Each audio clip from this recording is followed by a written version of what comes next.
Lo que pasó con Insaurralde es una inmoralidad.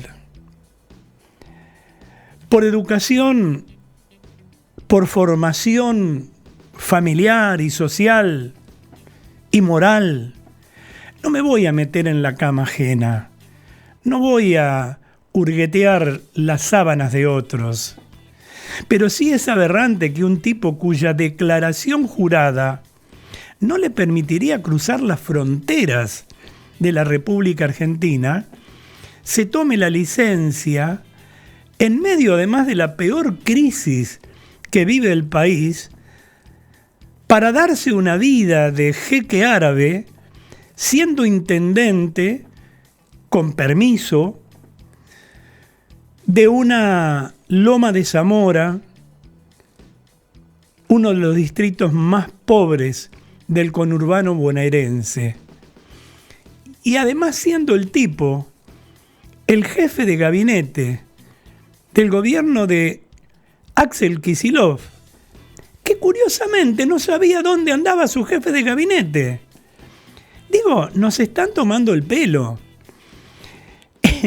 En el sector privado y en el público también, un jefe nunca ignora dónde están además tipos de la figura clave, como un jefe de gabinete que vendría a ser el ministro de ministros. Bueno, ahora Axel Kicillof dice que va a eliminar eso, porque la verdad que está el cohete. Ahora se les ocurre que está de más. Ahora recién. La verdad nos siguen tomando de idiotas y me dirán, pero eso es en la provincia de Buenos Aires, claro. Pero la provincia de Buenos Aires es casi el 40% de los electores del país. Casi como que define una elección. Y por otra parte, todo repercute en todo, porque esas imágenes ya llegaron, ya cursaron por todos los medios y las primeras planas de los medios internacionales, de Europa, de Estados Unidos, de América. Y eso es lo que le quita imagen, credibilidad, solvencia a la República Argentina. Y no puede ser que 46 millones de habitantes tengamos que pagar esa imagen, ese alto precio, por un puñado de atorrantes que solo viven del Estado prácticamente desde que recuperamos los 40 años de democracia. Digo, es de esperar que la justicia ponga las cosas en su lugar tras las denuncias que hizo la oposición y algún abogado y algunas organizaciones sin fines de lucro. Es que la política, ese tipo de política, y la campaña, esa campaña, chapalean en el barro más sucio que pueda considerarse, que pueda verse, casi diría en el estiércol. Pueden debatir los candidatos, y lo hicieron el domingo pasado, sobre economía, educación, derechos humanos, convivencia democrática.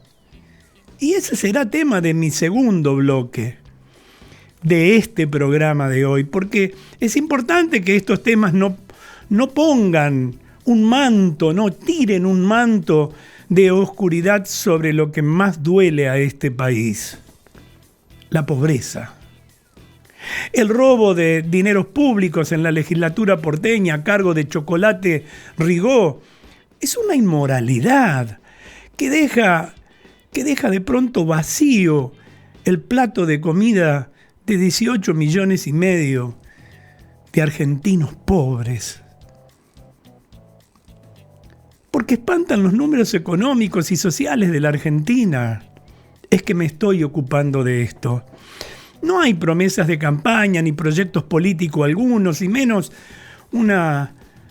fue tema este de una paupérrima sección, le llamaría yo, de debate. Nada que logre erradicar esta inmoralidad traducida en un 40% de pobres para mi gusto, para mi mal gusto, mucho más que un 40%. Pero bueno, lo peor y lo más triste, una indigencia del 9,3%. La trama social de un país exportador de alimentos. Nadie nos puede creer. Porque detrás de esos valores porcentuales que fija graciosamente el INDEC, porque son datos oficiales, hay 18.500.000 argentinos conciudadanos sumidos en la pobreza. Miren, y más triste aún, que aproximadamente 6 de cada 10 niños son pobres, que la pobreza avanza en un contexto donde además el desempleo baja. Pareciera una incoherencia si no fuera porque los salarios que se pagan son bajos y no alcanzan para cubrir el costo de los productos básicos que para tener una vida digna. ¿Cuánto más aquellos 11 millones y pico que viven solamente de los planes? ¿Se dan cuenta? Hay en la Argentina, en una Argentina de 46 millones de habitantes, un total de 18.500.000 pobres. Y según los datos del INDEC, en una familia de 4 personas el ingreso promedio alcanza 124.000 pesos, pero la canasta básica total cuesta 199.593 pesos. El propio gobierno te está demostrando su ineptitud. En situación de indigencia se encuentran 2.700.000 personas. Indigencia es el peor renglón, el más indigno de todos. Y nadie dice nada. Tienen un ingreso promedio de 59.000 pesos, mientras que la canasta básica alimentaria asciende a 91.000 pesos. Nada cierra. Según informó el INDEC el miércoles pasado, nada más, parece un siglo, a nivel regional se observó un aumento de la pobreza en 3 regiones y una reducción en las otras 3. Pero la indigencia aumentó en todo el territorio nacional. Al momento de hilar fino sobre los números, surge que en la clasificación por grupos de edad, según las condiciones de pobreza, más de la mitad, un 56,2% de nuestros conciudadanos de 0 a 14 años son pobres y son el futuro de la Argentina. La pobreza tiñó de miseria todo el territorio del otrora granero del mundo. Existen zonas del país regadas de manera abundante por las dádivas de empleos públicos provinciales, municipales, donde las cifras de la pobreza aún así son escandalosas. Tras 40 años de democracia, el sistema exhibe una descomunal deuda social.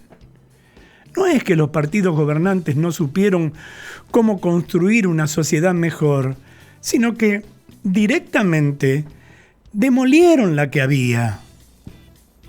La Argentina desde 1983 a esta parte ha experimentado hiperinflación, estallidos sociales, esquemas monetarios de convertibilidad que sofocaron la inflación, pero liquidaron al sector productivo, crisis que parecían terminales, la resurrección de entre los escombros de la mano de los precios internacionales récord de los commodities, pero el despilfarro de los subsidios a las tarifas, la pérdida de superávit fiscal y luego también el comercial, el gradualismo bobo y el desgobierno del trío Fernández-Massa.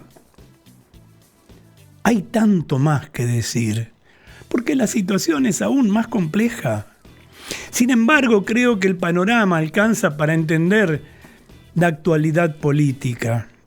Quizás sea la respuesta para cuando la gente se pregunta ¿cómo es que Javier Milei fue el candidato más votado en las PASO? Bueno, hay varias explicaciones, pero es el emergente del desencanto, de la desilusión. Desencanto por un pasado plagado de frustraciones. Desilusión porque el futuro nada promete. Al menos no se vio y escuchó en el debate. Y sería un error votar con bronca, sin darnos una nueva oportunidad, sin pensar nuestro voto. Tras 40 años de gobiernos democráticos, claramente el mejor sistema que nos supimos dar, y una sucesión de fracasos, buena parte del electorado ha decidido buscar soluciones en los extremos. A la luz de los números actuales, ¿acaso puede alguien cuestionar esta salida desesperada? Solo hay que reconocer que no ofrecen solución. Solo promesas vacías de contenidos para una sociedad postrada, harta, hastiada. Las cifras del INDEC suelen ser una placa en rojo en el noticiero, la marca de una realidad tristísima. La semana pasada, además, se dio a conocer que la actividad económica cayó el 1.3% en el mes de julio y acumula 4 meses consecutivos de retracción.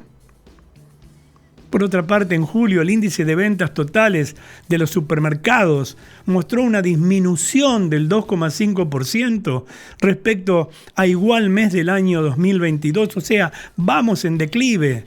Mientras que el acumulado enero-julio del 2023 presentó una suba del 0,8% respecto a igual periodo del 2022. Pero ¿saben qué?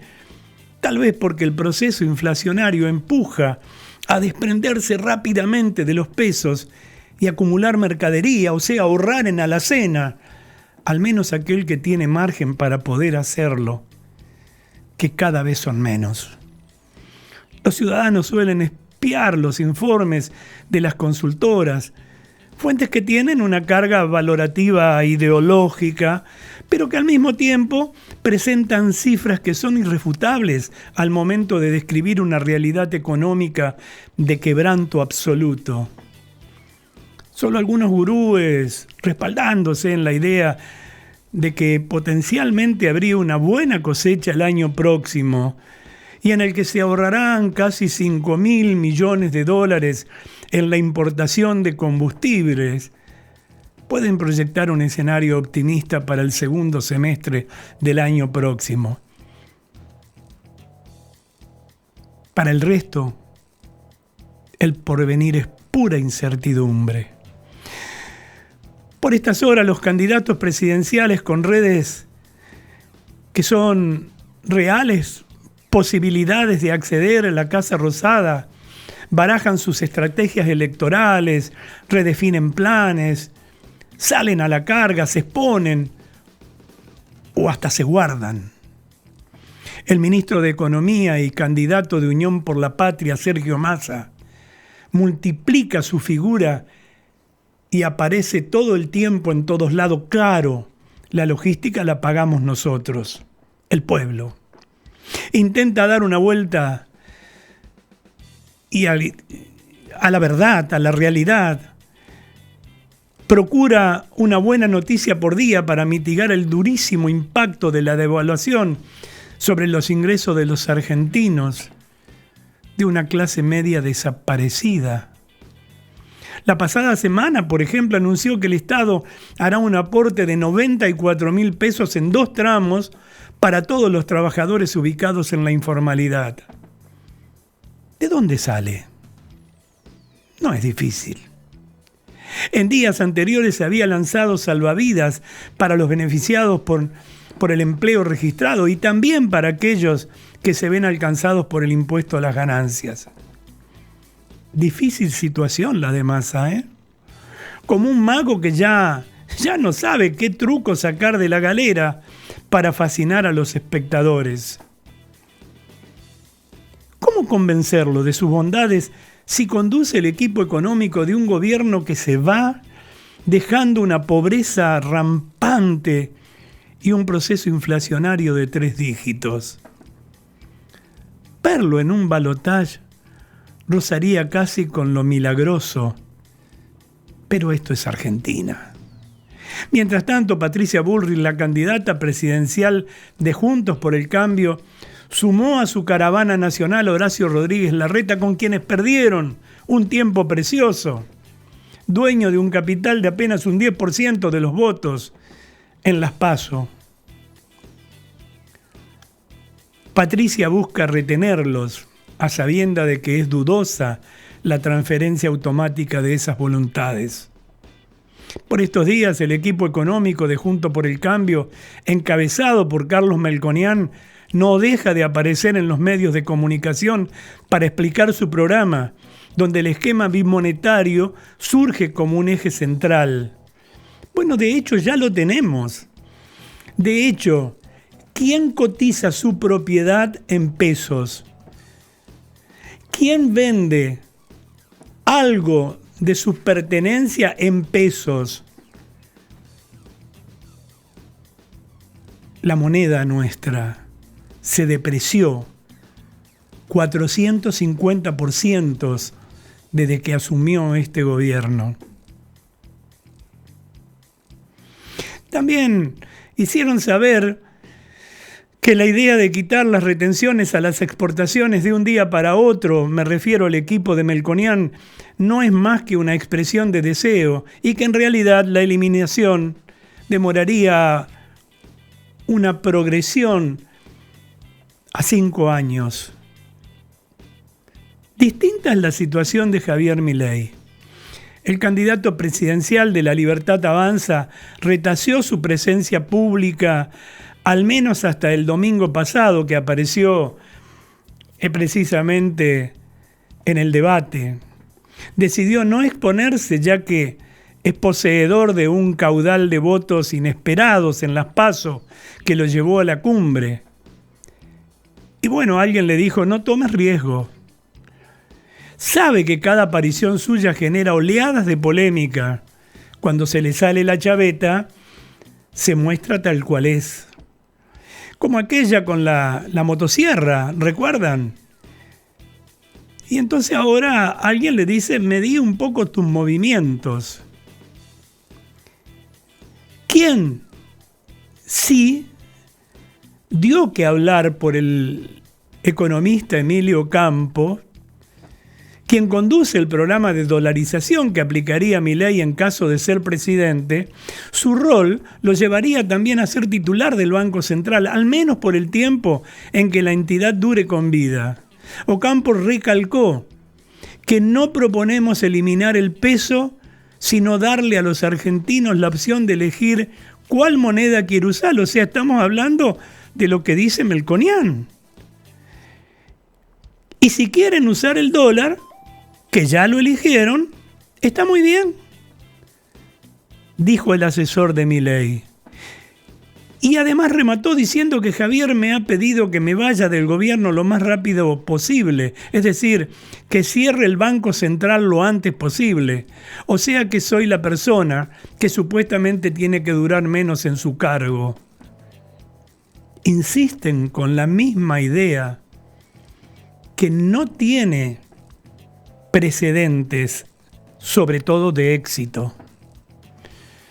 Ya estamos en octubre, amigos.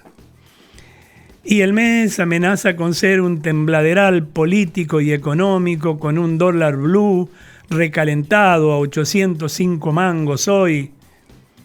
Tal vez nadie pueda asegurarlo. Quizás haya un segundo round electoral en noviembre. Lo único cierto es que el 10 de diciembre, gane quien gane, será el comienzo de una nueva etapa. Urgen los cambios y de nosotros depende. Pero ¿saben qué? Ni sentimientos, ni aventuras mesiánicas. Tengamos coherencia, por favor.